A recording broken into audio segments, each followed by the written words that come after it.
Halo teman-teman, saat ini kita akan mencoba menganalisis perusahaan ASA atau PT Adi Sarana Armada Tbk. Saat ini perusahaan ini lagi ramai dibahas di berbagai sosial media teman-teman. Apakah perusahaannya saat ini murah atau tidak? Perusahaan yang sudah ramai diperbincangkan di sosial media, harga sahamnya biasanya sudah cenderung tidak murah lagi teman-teman. Apakah benar demikian? Ayo kita coba analisis singkat laporan keuangannya atau laba ruginya, kemudian kita ke valuasinya teman-teman. Nah, seperti yang kalian lihat di layar kaca kalian di sini, ada data laba rugi itu pendapatan, laba kotor, laba usaha, dan net income-nya. Ada EPS dan BVPS-nya juga. Di sini saya hanya mengambil data 2020 dan 2025 secara annualized ya. Jika kita melihat growth selama 5 tahun ini 48% selama 5 tahun dan mempunyai CAGR rata-rata per tahun 14%. Kemudian laba kotornya mempunyai growth 5 tahun 58% dan CAGR-nya rata-rata per tahun 19% nih. Untuk laba usahanya growth-nya 5 tahun 71%, semakin tinggi ya.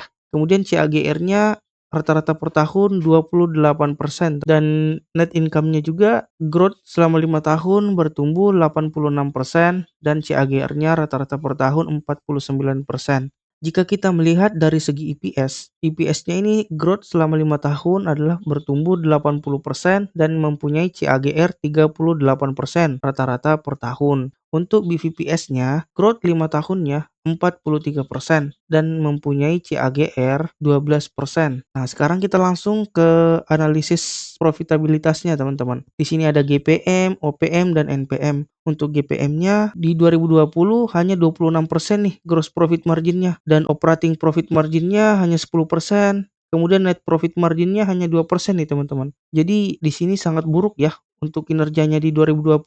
Tapi tentunya kita tahu ya sama-sama bahwasanya di tahun 2020 itu ada coronavirus ya. Jadi itu hampir semua perusahaan di bursa dan maupun yang tidak TBK itu terkena dampaknya, teman-teman. Jika kita lihat per hari ini di 2025 annualized gross profit margin-nya sudah 32% dan operating profit margin-nya sudah 18% dan net profit margin-nya sudah menjadi 8%.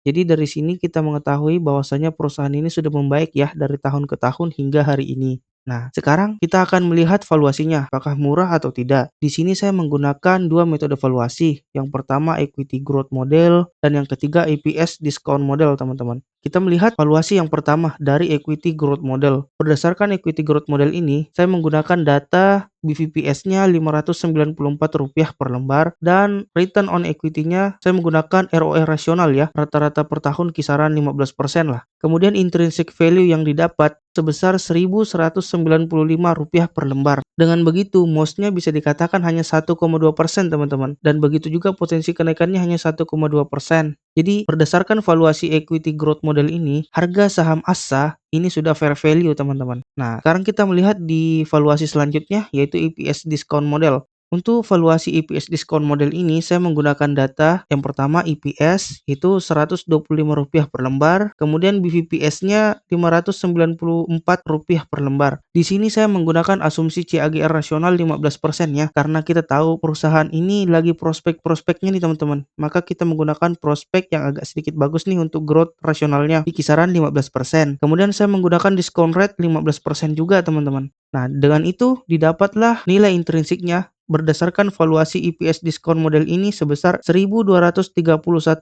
per lembar dan MOS yang didapat hanya 4,2% dan potensi upside-nya hanya 4,3% dan bisa diklasifikasikan berdasarkan EPS diskon model ini adalah fair value teman-teman. Jadi bagi teman-teman yang melihat video ini, teman-teman bisa pertimbangkan kembali jika ingin membeli perusahaan ini. Pastikan selalu mengerjakan PR kalian terlebih dahulu, yaitu menganalisis perusahaannya secara mendalam dan membedahnya secara rinci agar teman-teman tidak takut dan khawatir saat harga sahamnya turun. Oh iya, kalian juga bisa melihat perusahaan ini bergerak yaitu di mobilitas atau rental. Dan yang kedua logistik dan ekspedisi. Dan yang ketiga ini adalah pelelangan mobil teman-teman. Jadi bisa dikatakan perusahaan ini terintegrasi ya, dari hulu ke hilir itu perusahaannya sudah terintegrasi, jadi mempunyai hubungan satu sama lain teman-teman. Nah, kemudian jika kita lihat harga sahamnya saat ini, ASA saat ini sebenarnya dari harga saham per hari ini saya rekam videonya sudah naik sebesar 71% teman-teman.